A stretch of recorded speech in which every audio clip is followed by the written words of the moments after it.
नमस्कार, ईटीवी भारत में आप सभी का स्वागत है। मैं हूं विशाल सूर्यकांत और आज हमारे साथ में वो शख्सियत मौजूद है जिन्होंने कोरोना के काल में देशवासियों की इस रूप में मदद की कि आज वो देश की आवाज बन गए।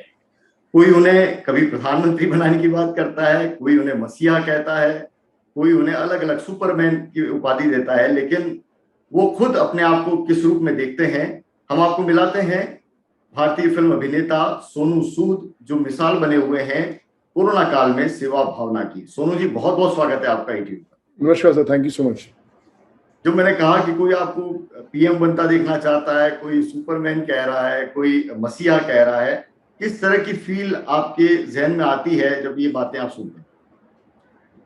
सर, मैं एक बड़ा ही आम इंसान हूँ। मुझे लगता है कि जब आप आम इंसानों से जुड़े रहते हैं तभी आप अपनी रियलिटी को चेक करते रहते हैं ज़िंदगी में।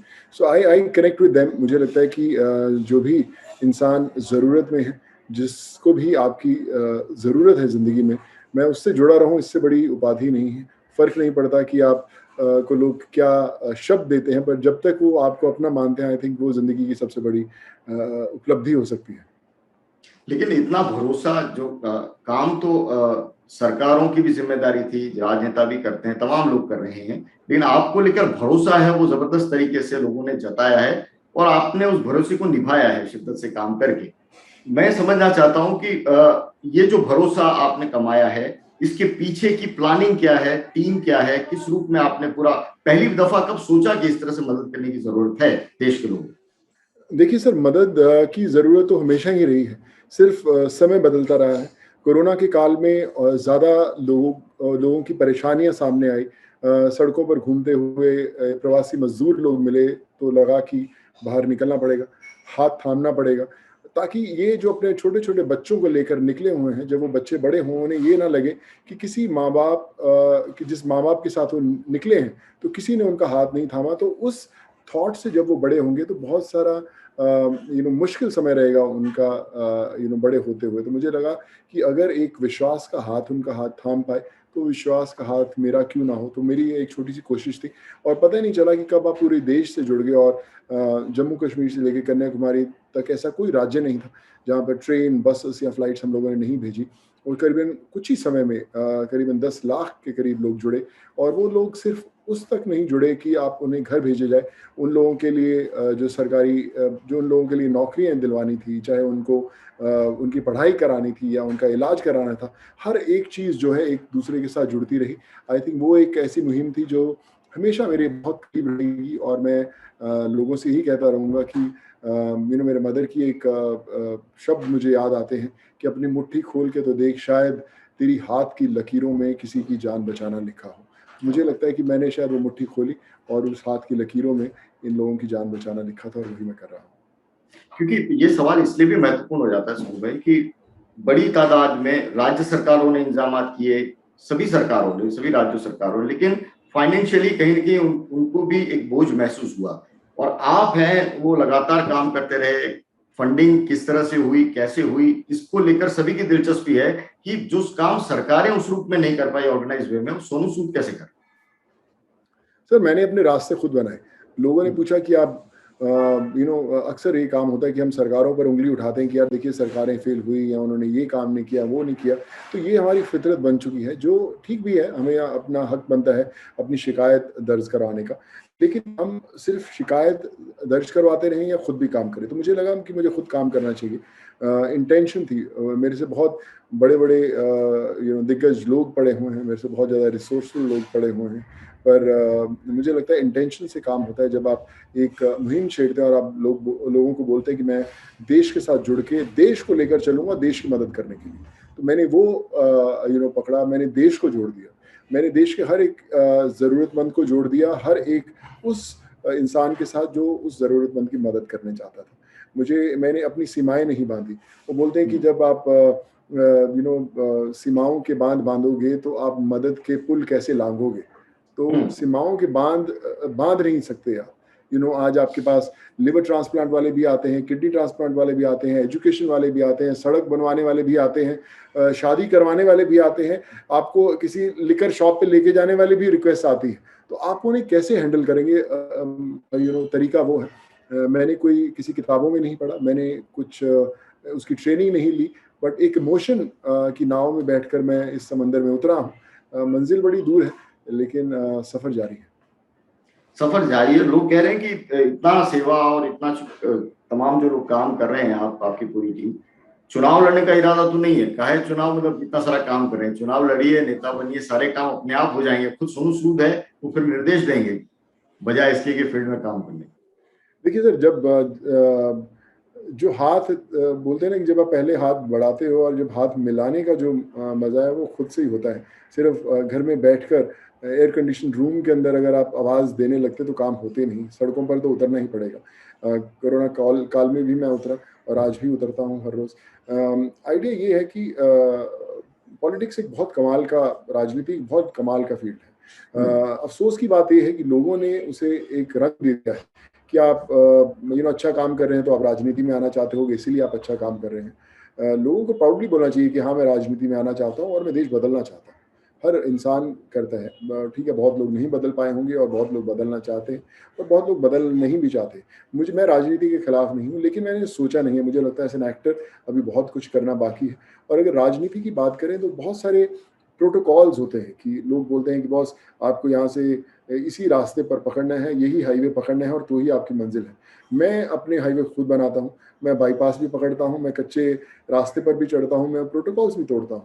मेरा काम नहीं था लोगों को दवाइयाँ देना, ऑक्सीजन देना, वो इंजेक्शंस देना जो मैं दे रहा था। मैंने वो इंजेक्शंस भी दिए, मैंने लोगों को पढ़ाई भी कराई, लोगों की इलाज भी करवाए। तो मैंने प्रोटोकॉल्स फॉलो नहीं किए। तो शायद अगर मैं किसी राजनीतिक दल के साथ जुड़ा होता या पार्टी होती तो शायद मुझे प्रोटोकॉल फॉलो करने पड़ते। और मुझे लगता है कि एक इंडिपेंडेंट इंसान होने के कारण मैं अपनी इमोशंस की राइड कर रहा था और आई थिंक वही मेरी सबसे बड़ी जीत थी। मतलब ये भी माने कि आप पॉलिटिक्स है उससे तो आपको परहेज नहीं है, लेकिन पार्टीज के अलग अलग जो प्रोटोकॉल्स हैं उसके अंदर बंधना आपको पसंद नहीं है, और जब ऐसा मौका मिलेगा तो आप जरूर पॉलिटिक्स में भी आएंगे। देखिए, मैं कहूँगा मुझे परहेज नहीं है, बिल्कुल परहेज नहीं है, लेकिन मैं तैयार नहीं हूँ। मुझे लगता है कि मैं मेंटली तैयार नहीं हूँ। एज़ एन एक्टर मुझे बहुत कुछ करना बाकी है और जो मैं अभी भी कर पा रहा हूँ, लोगों की मदद अभी भी मैं कर पाता हूँ, जो मैं पॉलिटिशियन बनने के बाद कर पाता। तो मुझे लगता है कि मैं दोनों फेसेस एन्जॉय कर रहा हूँ एज़ एन एक्टर और मदद करने वाला भी फेस कर रहा हूँ। मैं सेट पे जाता हूँ, वहाँ हज़ारों की गिनती में लोग आते हैं, स्पॉट बॉय हों, लाइटमैन हों, डायरेक्टर्स के लोग हों, आर्ट डायरेक्टर्स के लोग हों, सब लोग आते हैं, उनकी मदद करता हूँ। तो मेरा जो अंदर से जो फीलिंग है लोगों की मदद करने की भावना है, वो भी पूरी होती है और एज़ एन एक्टर भी पूरा कर पाता हूँ। पॉलिटिशियन बनने के लिए बहुत तैयारियाँ करनी पड़ती हैं। मैं शायद उतना तैयार नहीं हूँ, लेकिन जभी भी तैयार होऊँगा या मुझे लगेगा कि मैं इस लायक बना हूँ या मैं करना चाहता हूँ, या मेरे अंदर से आवाज़ आएगी, उस दिन मैं किसी रूफ़टॉप की छत पे खड़े होके ज़ोर से आवाज़ दूँगा कि मैं तैयार हूँ और मैं आऊँगा। लेकिन जब आप कह रहे हैं कि आप तैयार नहीं हो, लेकिन राजनीति से परहेज भी नहीं है, लेकिन राजनीतिक दलों को जरूर परहेज होने लगा आपके काम से।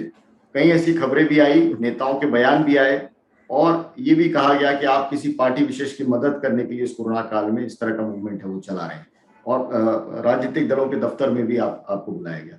तो ये किस रूप में आप देखते हैं? जो रिएक्शन आया, एक सोसाइटी का रिएक्शन ऐसा कि जो आपको सुपर हीरो मान रहा है, वो आपकी भावनाओं की कद्र कर रहा है, और दूसरी तरफ एक ऐसा रिएक्शन आया और इस तरह से चीजें सामने आई कि मानो ऐसा लगा कि सब चीजें आप बहुत प्लान वे में कर रहे हैं किसी के लिए। देखिए, ये जब पहली वेव शुरू हुई थी कोरोना की, उस समय लोगों ने ज़रूर बताया था कि रातों-रात कहाँ से महामारी आ गई या जो भी उनकी कमेंट्स थी। पर वो धीरे-धीरे शांत हो गई क्योंकि उन्हें लगा ये तो 1 हफ्ते या 10 दिन के लिए लोगों की मदद करने आया है, 1 महीने में बंद हो जाएगा और सब खत्म हो जाएगा।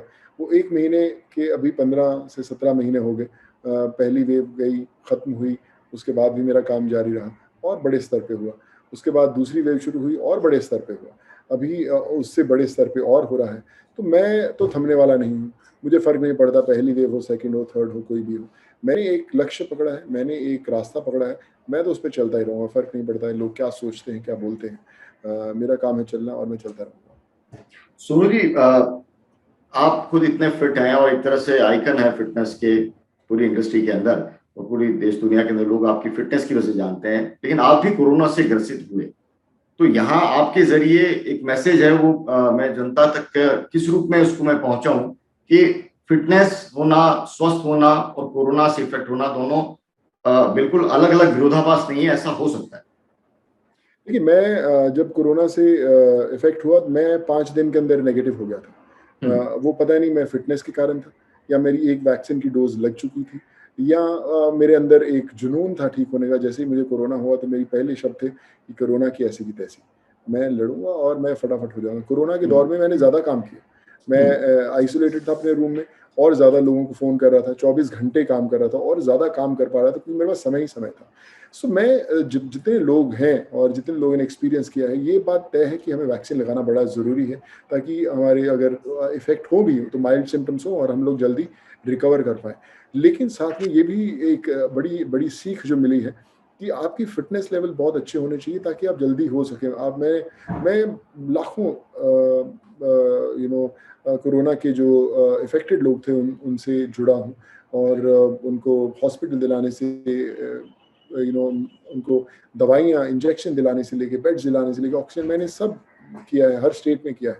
लेकिन मेरा ये एक्सपीरियंस रहा है, और जो मेरा ये मानना रहा है कि बहुत सारे लोगों को बहुत प्रॉब्लम्स भी थी, कुछ ना कुछ हेल्थ रिलेटेड प्रॉब्लम्स थी। जो यंग लड़के, जो लोगों की डेथ हुई 24, 25, 27 साल के, बहुत बेचारे बच्चे गए, उनको कहीं न कहीं हेल्थ रिलेटेड प्रॉब्लम्स थी या फिटनेस की प्रॉब्लम्स थी, जो एक चीज़ अलर्ट करती है आपको कि फिटनेस आपकी ज़िंदगी का हिस्सा होनी चाहिए, और आपको जब आपकी मुश्किल समय आए, तो वो आपको जल्दी निकालने में, जल्दी उभारने में मदद करती है। तो I think that's the biggest lesson that I have learned, और जो मैं बिगेस्ट मैसेज भी लोगों को यही देना चाहूँगा। जी। सूरज जी, बहुत गंभीर किस्म का आपने काम किया है कोरोना के पहले और दूसरे फेज में, और इस दौरान एक एंटरटेनर भी आप में नजर आया सोशल मीडिया पर। और सोशल मीडिया पे लोगों ने जम के मीम भी बनाए आपको लेकर। निसर्ग, मेरे पास में कुछ है, मैं जल्दी से पढ़ देता हूँ। Sonu Sood waiting for cyclone Nisarga so that he can send it back home. एक एक आपके फॉलोवर हैं निखत, उन्होंने लिखा कि सोनू भाई मैं फंसी हुई हूँ, समंदर का किनारा है, क्या करूँ, क्या मुझे उस किनारे पर भेज देंगे? उसका जवाब आपने भी दिया।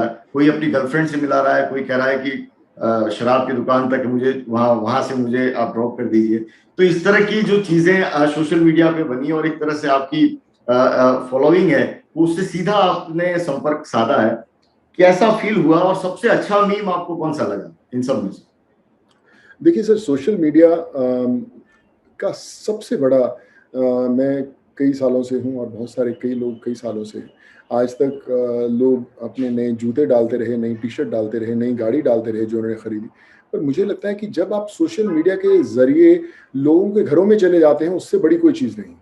जब लोगों को लगता है कि यार ये मेरे बाजू में बैठा हुआ है, मेरी छोटी-सी कुटिया है कहीं बिहार के अंदर, उत्तर प्रदेश में, तेलंगाना में, आंध्र, नहीं मेरे बाजू में बैठा खाना खा रहा है, तब वो रिश्ता जुड़ता है। मुझे लगता है मैंने जाने-अनजाने में वो रिश्ता जोड़ लिया। मैं अगर मेरे साथ वो इंसान खड़ा होके मुझसे पूछता कि मुझे किसी दारू के ठेके पे जाना है, तो आप मुझे पहुँचा दोगे?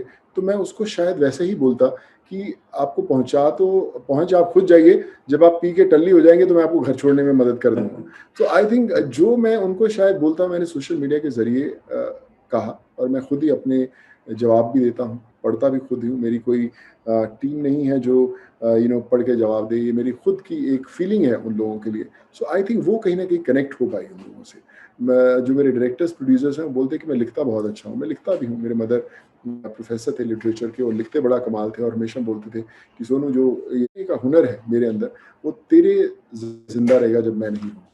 तो मैं लिखता हूँ, और मेरे सोशल मीडिया के सारे कमेंट्स भी मेरे खुद के होते हैं, और मुझे लगता है जब ऐसी आप छोटी-छोटी कमाल की बातें लोगों से करते रहते हैं, कहीं मूड लाइट रहता है। उसी मुश्किल के अंदर जब एक इंसान बाहर जाने के लिए मुश्किल में पड़ा था, सड़कों पर बैठा था, और उसी के बीच में अगर ऐसा कुछ कमेंट आता है, तो उनका हौसला भी बढ़ता है कि यार मेरे लिए टिका हुआ है, मेरे लिए लगा हुआ है, मुझे भेज ही देगा।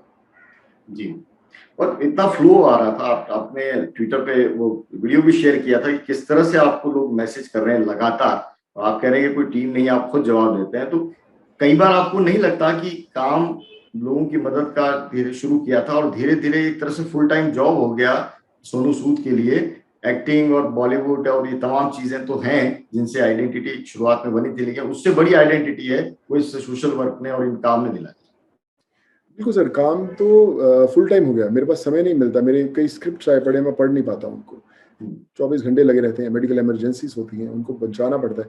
अगर आप 2-4 घंटे उससे दूर हो जाएँगे तो शायद किसी न किसी की जान भी जा सकती है। मेरे माइंड में हमेशा वो एक चीज़ बनी रहती है। मैं कोशिश करता हूँ ज़्यादा से ज़्यादा समय लूँ, लेकिन मैंने टीम्स भी बना दी है। एक ऐसी टीम्स बना दी है जिसका काम दवाइयाँ, इंजेक्शंस ये उनको आंसर करना है। एक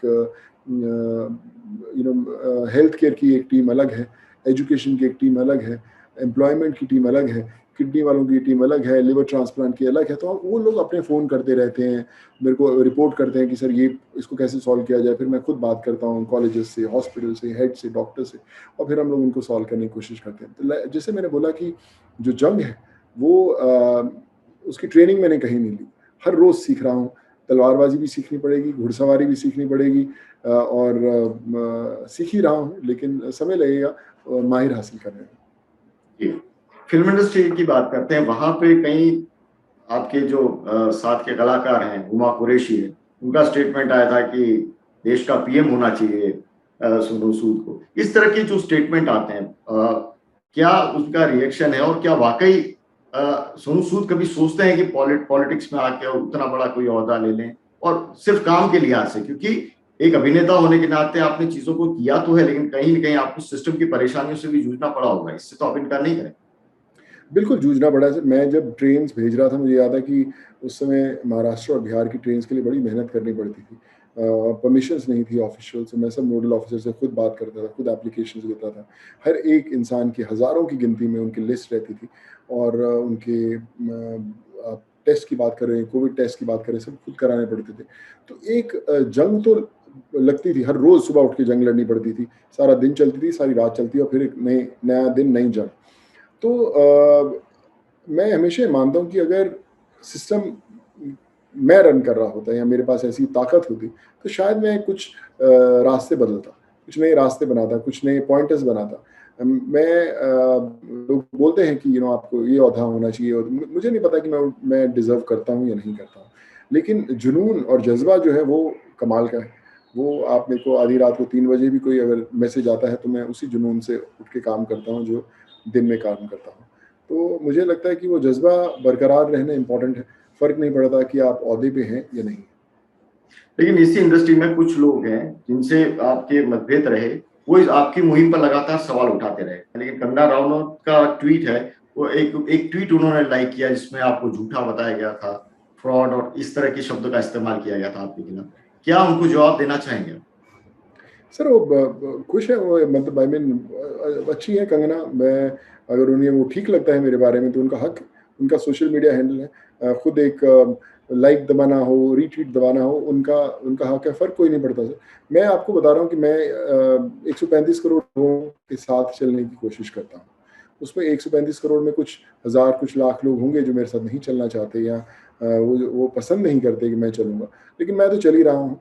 वो बोलते हैं कि जब आप अकेले निकलते हैं, अगर आप ठीक कर रहे हैं तो कार में बनते जाते हैं, उसमें बहुत सारे लोग आएँगे, बहुत छूटेंगे। तो उसमें ये लोग भी हो सकते हैं जो साथ ना रहें, और छूट जाएँ, पर फ़र्क नहीं पड़ता सर। मुझे नहीं लगता कि मुझे रिएक्ट करना चाहिए, मुझे उनकी बातों का मैं जवाब देना चाहिए क्या करते हैं। खुश हैं, उनको खुश रहने दीजिए। अगर उनको इस चीज़ में खुशी मिलती है तो आई थिंक और उनको और ऐसे लाइक्स करने चाहिए। मुहिम चला रहे हैं आईएएस कोचिंग को लेकर। तो पहले तो ये कि आप ये लगातार एक से एक, पहले तो कोरोना, फिर नए-नए काम आपने लिवर ट्रांसप्लांट और अभी आईएएस बनाने का, यूपीएससी की कोचिंग का फ्री ऑफ कॉस्ट आप कोचिंग देने की बात कर रहे हैं। पहले तो ये आइडिया कहाँ से आया? और दूसरा मेरा सवाल इससे जुड़ा हुआ ही रहेगा, लेकिन पहले इसका जवाब मैं आपसे ले लेता हूँ। ये आइडिया कैसे आया? सर देखिए, बड़े लोग जो हैं मेरे को अप्रोच करते हैं हर रोज़। मेरे जो कैंडिडेट होते हैं, लोगों की ज़रूरत के हिसाब से मोल्ड होते हैं।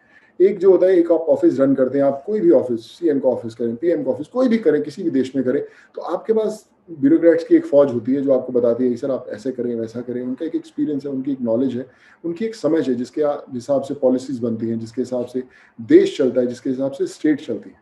मुझे लगता है ये जो आईएएस ऑफिसर्स होते हैं, ये बहुत बड़ा योगदान रहता है इनका देश चलाने में। मेरे को बड़े लोगों की मैसेजेस आते थे कि सर मैं बहुत गरीब परिवार से हूँ, मैं बनना चाहता हूँ, आप मुझे हेल्प कीजिए। मैंने बहुत लोगों को हेल्प किया। पिछले साल हमने करीबन 2400 स्कॉलरशिप्स दिए थे। मुझे लगता है कि ऐसे कई लोग छूट ना जाएँ जो देश के अंदर बहुत बड़ी योगदान दे सकते हैं। तो मैंने बोला कि एक ऐसा कोर्स, एक ऐसा प्लेटफ़ॉर्म तैयार करना है कि वो हर इंसान जो अफ़ोर्ड नहीं करता और डिज़र्व करता है, मैं उसको क्या दे सकता हूँ। तो आई थिंक इसीलिए वो आईएएस का जो हमने बनाने की कोशिश की वो किया कि हर डिजर्विंग इंसान को वो चीज़ मिलनी चाहिए जो वो चाहता है। सो आई आई बिलीव अभी हमारे पास हज़ारों की गिनती में वो एप्लीकेशंस आ चुके हैं। हम शॉर्ट लिस्ट कर रहे हैं, हम उन लोगों को दे रहे हैं और उनकी एक्साइटमेंट लेवल एक अलग लेवल की है। तो अगर मैं ये थॉट नहीं आता, तो ऐसे बहुत सारे डिज़र्विंग लोग जो शायद कल बड़े आईएएस ऑफिसर बन के देश चलाएँ, वो छूट जाते। तो आई थिंक ये एक बड़ी अचीवमेंट रहेगी अगर मैं उसमें से कुछ भी अच्छे लोग, अच्छे आईएएस ऑफिसर्स देश को दे पाऊँ। लेकिन आप जो आईएएस ऑफिसर है वो तैयार करेंगे कोचिंग सेंटर के जरिए, उनसे क्या एक्सपेक्टेशन रहेगी जो मौजूदा जो ऑफिशियल्स हैं, ब्यूरोक्रेसी है, उसके अंदर नहीं हो रहा है या आपने मिस किया है या आप चाहते हैं कि उसमें कुछ बदलाव हो?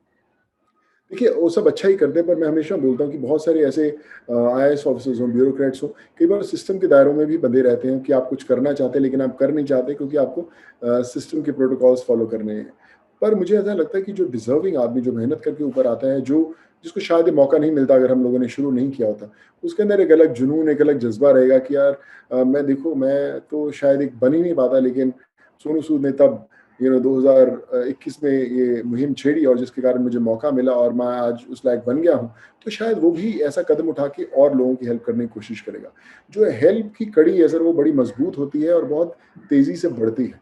जिस जिस इंसान को मदद मिलती है जब वो एक्सपेक्ट नहीं करता, वो सबसे बड़ी मदद होती है। मेरे मदर हमेशा एक और चीज़ कहा करते थे कि सोनू, तेरी कामयाबी तब है जब तू उस इंसान की मदद करे जो तेरे से किसी मदद की इंतज़ार नहीं कर रहा, जिसको एक्सपेक्टेशंस नहीं है और उस तक मदद पहुँचेगी, वो तेरी सबसे बड़ी कामयाबी है। तो मुझे लगता है कि वो लोग हैं जिन तक मदद शायद कभी नहीं पहुँचती और आज पहुँच गई, और जो अगर सक्सेसफुल होके वो भी कल ऐसी कुछ मुहिम छोड़े, तो वो जो चेन है हेल्प की, वो आगे बढ़ेगी। आपका वैसी ही ऑक्यूपेंसी जबरदस्त तरीके से चल रही थी बॉलीवुड के अंदर, लगातार आप काम कर रहे थे, ये काम और ले लिया, परिवार है उसको समय कैसे दे पा रहे हैं? सर उनके नहीं साथ दे कहीं पाता इनजस्टिस तो नहीं हो समय। रहा? सर नहीं दे पाता समय। मैं बैठा रहता हूँ एक कॉर्नर के किसी कुर्सी के, घर के सोफे के किसी कोने में। सुबह होती है, शाम होती है, रात होती है, मिडनाइट होती है और अगले दिन सुबह हो जाती है। जो फैमिली है, बच्चे मुझे जाते हुए दिखते हैं, इधर से उधर, इधर से उधर, और बीच में स्माइल कर लेते हैं हम दोनों एक दूसरे को देख के। कई बार आप कुछ प्यार दिखा देते हैं उनको, बट आप समय नहीं बता सकते। पिछले अगर आप 15 महीने की बात करें, तो मैं बिल्कुल भी नहीं बिता पाया समय उनके साथ। कई बार 3-3 दिन हो जाते हैं, मैं उनसे बात भी नहीं कर पाता क्योंकि आप इतने व्यस्त थे। जब फर्स्ट वेव, सेकंड वेव का पीक चल रहा था, तो मैं डे एंड नाइट बाहर रहता था। 20-22 घंटे आप फ़ोन पे रहते हैं, आपको सुध-बुध ही नहीं, खाना खाने का समय भी नहीं मिलता क्योंकि हर एक सेकंड में एक ज़रूरतमंद कॉल कर रहा है, जो मेडिकल इमरजेंसी में, जिनका कोई मदर, फादर, हस्बैंड, वाइफ, बहन, भाई, कोई ना कोई मर रहा है, आप उनको मदद करें, तो आपको समय नहीं मिलता कि आप कैसे रिएक्ट करें। तो वो दौर था। अभी शायद थोड़ा-सा कम होगा, थोड़ा-सा शायद वक़्त बिता पाऊँगा, लेकिन अगर आप 15 महीने की बात करें, तो मैं बिल्कुल समय नहीं बिता पाया उनके पास। देखिए अगर ये ठीक है, 15 महीने जिस रूप में काम हुआ है, जिस देश की ज़रूरत भी थी और जिस भावना से आप काम कर रहे हैं, वाक़ई काबिल-ए-तारीफ़ है। लेकिन अब वो आपको नहीं लगता कि वो वक़्त आ गया है कि इसको थोड़ा ऑर्गेनाइज़ किया जाए, जिसमें सोनू सूद की भूमिका, उनकी भावना ज़रूर रहे, लेकिन सोनू सूद हैं, वो अपना परिवार को भी ध्यान दें और अपने फ़िल्मी करियर को भी ध्यान दें, ये काम भी सँभालें। तो इसको एक पूरा ऑर्गेनाइज़ सेटअप करने की एक ज़रूरत आपको महसूस नहीं होती? सर ऑर्गेनाइज़ हो रहा है, हर रोज़ लग रहा है, हर रोज़ टीम बढ़ रही है, पर ज़रूरतें भी उतनी ही बढ़ती जा रही हैं। हुँ। उतने दायरे बढ़ते जा रहे हैं, उतने लोग बढ़ते जा रहे हैं। मेरी टीम वाले भी बोलते हैं, "यार अचानक तू रात को सोचता है कि यार ये सुबह करना है और देखो सुबह कर देता, हम तो तैयार ही नहीं रहते।" कल मैंने आईएएस का लॉन्च किया, हमारी वेबसाइट ही क्रैश हो गई वो, इतना ज़्यादा उस पे ट्रैफ़िक आया। तो उसको सुबह सँभाला, वापस किया। तो आइडिया ये है कि जब पूरा देश आपके साथ चलने को तैयार है, आपके पीछे, आपकी बातों को गौर से देख रहा है, तो आपको अपनी टीम बढ़ाते रहना पड़ेगा, लेकिन समय लगेगा उसको करने में। बहुत ढंग से हमने ऑर्गेनाइज़ किया है, बहुत चीज़ें हमने स्ट्रीमलाइन कर दी हैं, लेकिन दायरे बहुत बड़े हो गए हैं। जब दायरे बड़े हो गए हैं, तो वो बोलते हैं कि डबल इंजन, ट्रिपल इंजन डालना पड़ेगा, क्योंकि गाड़ी में लोग बहुत ज़्यादा सवार हो गए हैं और उनको मंज़िल तक पहुँचाना है, तो थोड़ी ताकत ज़्यादा लगेगी। सुनो भाई, ये सरकारें ऐसा क्यों नहीं कर पाती? 15 महीनों में आपने महसूस किया होगा काम करते हुए, और जब आप कर सकते हैं, आपकी टीम कर सकती है, सरकारें उस रूप में क्यों नहीं रिएक्ट कर पाती या जनता को सैटिस्फैक्शन क्यों नहीं मिलता जनता से, जो सरकार से जो कि सोनू सूद है वो अपनी टीम के ज़रिए दे पा रहे हैं? सर मुझे देखिए, सरकारें भी अच्छा काम कर रही हैं, उन्होंने भी किया है बहुत, मैं उनसे उनका ड्यू नहीं लेना चाहूँगा। पर क्या रहता है कि जब आप अपने काम को एक अपनी ड्यूटी समझते हैं कि भैया मेरा 9 to 5 जॉब है, 9 to 9 हो गया, टाइम खराब हो गया तो 9 to 12, अभी और ज़्यादा 4 घंटे बढ़ गए, फिर आप बंद कर देते हैं, अपना फ़ोन बंद कर देते हैं, अचीवेबल नहीं होते। मेरा फ़ोन 24 घंटे चालू रहता है, रात को 3 बजे भी फ़ोन आते हैं, 4 बजे भी फ़ोन आते हैं, मैं उठाता हूँ और फिर हम लोग काम में भिड़ जाते हैं। मुझे लगता है कि इमोशन, पर्सनल इमोशन जुड़नी बड़ी ज़रूरी है। एक होता है कि मैं एक कुर्सी पे बैठा हूँ और उस कुर्सी की ये ज़िम्मेदारी है इन लोगों का ध्यान रखने की, तो फिर आप लिमिटेशन बाँध लेते हैं। एक आप होते पर्सनल होते कि यार सोनू सूद है, इसका फेस है, ये वन ऑन वन बात करता है। मेरे अभी घर के नीचे सुबह से लोग खड़े हैं, उनको बड़े लोगों को उनकी चीज़ें दे दी गई हैं जो उनको चाहिए थी, उनको सॉल्व कर दिया है। किसी को राशन चाहिए था, किसी को जॉब चाहिए था, किसी को इलाज कराने हैं, कोई आंध्रा से आया, कोई तेलंगाना से, कोई पंजाब से आया। हम लोग सॉल्व करने की कोशिश करें, पर गिनती बढ़ती आ रही है। अगर हमें सोचूं कि यार मैं नहीं जाऊँ नीचे आ रही, तो वो बंद करना पड़ेगा। 200 आदमी नीचे खड़ा होता है, कैसे करेंगे? तो वो लोग जो इतनी दूर से आए हुए हैं उनकी प्रॉब्लम सॉल्व नहीं होगी। जब आप नीचे जाके उन 200 की प्रॉब्लम सॉल्व करते हैं, तो 200 से कल 2000 लोग तैयार हो जाते हैं आने के लिए। तो इसका तरीका ढूंढ रहे हैं, थोड़ा सा वक्त लगेगा, लेकिन जैसे मैंने बोला कि अभी पूरा देश जो है पूरा लगा हुआ है प्रॉब्लम बताने में, उसके लिए उतने कान उतने हाथ बटोरने जरूरी है। सुन भाई, आपने कहा राजनीति से परहेज नहीं है। कोई अगर राजनीति में आएंगे, जब आप तैयार हो जाएंगे, आपने कहा कि ऐलान करेंगे छत पे खड़े होकर कि मैं तैयार हूँ, कोई स्टेट है वो जहन में आता है कि इस स्टेट से चुनाव अपनी राजनीति शुरू करेंगे, इस इलाके से अपना काम है वो शुरू करेंगे, या बहुत जल्द नहीं है? मैं तो सर सारी स्टेट्स का हूँ। मैं पंजाब में पैदा हुआ, पर इस सब एक साथ चुनाव नहीं लड़ पाएंगे ना आप सब जगह। नहीं, हाँ, तो वही है सर। महाराष्ट्र में काम कर रहा हूँ, आंध्रा तेलंगाना में बहुत काम किया। प्यार हर जगह से उतना ही मिलता है। मुझे समझ नहीं आता, मैं तो कोई रंग नहीं देखा, कोई धर्म नहीं देखा, कोई जात नहीं देखी, कोई स्टेट नहीं देखा, मैं तो काम कर ही रहा हूँ। ऑक्सीजन प्लांट्स की बात करें तो मैं पंजाब का हूँ, तो मुझे सबसे पहले ऑक्सीजन प्लांट पंजाब में लगाना चाहिए था, लेकिन मेरा पहला प्लांट जो है आंध्रा और तेलंगाना में आ रहे हैं, उसके बाद कर्नाटका में जा रहा है, उत्तराखंड में जा रहा है, राजस्थान MP में जा रहा है। सो मुझे तो पूरा देश एक ही लगता है सर। स्टेट्स में आपने बांट दिया हो कि भैया हमारे इतनी स्टेट्स हैं, लेकिन मुझे लगता है हर स्टेट मेरी है, हर इंसान मेरा है, हर धर्म मेरा है, हर जात मेरी है। चलते चलते एक आखिरी सवाल। सड़कों पर सोनू सूद को तो हमने देखा 15 महीनों में, जिस रूप में आपने शिद्दत से काम किया, वो पहले पर्दे पर फिर वापस नए सिरे से आपको देखना चाहते हैं, जो आपके तमाम फिल्मी प्रशंसक हैं, तो आपके अपकमिंग प्रोजेक्ट्स कौन कौन से हैं और किस रूप में वो सामने आ रहे हैं? सर मेरी पृथ्वीराज चौहान फिल्म आ रही है, यशराज की फिल्म है, और वो आएगी नवंबर के अंदर। वो एक इम्पॉर्टेंट फिल्म है। साउथ के अंदर चिरंजीवी सर के साथ आचार्य आ रही है। फिर मेरी खुद की एक फिल्म अजीज स्टूडियो के साथ वो शुरू होने वाली है अगस्त सितंबर के अंदर। तो ये सब फिल्में हैं, बहुत एक्साइटिंग प्रोजेक्ट्स हैं, और नए बहुत सारे प्रोजेक्ट्स आ रहे हैं। So I am pretty excited about it, और फिल्में आती रहेंगी, एंटरटेन करते रहेंगे साथ साथ, और काम भी करते रहेंगे। बहुत बहुत शुक्रिया सोनू जी हमारे साथ में जुड़ने के लिए। जिस शिद्दत के साथ आपने सेहत बनाई, उसी शिद्दत के साथ आप बॉलीवुड के अंदर काम भी कर रहे हैं, और उसी शिद्दत के साथ में आप समाज की सेवा भी कर रहे हैं। अपने आप में बहुत महत्वपूर्ण है जिस रूप में आप काम कर रहे हैं, और आपसे कई लोग हैं वो इंस्पायर होकर आगे आएंगे और कमान संभालेंगे सोशल वर्क की।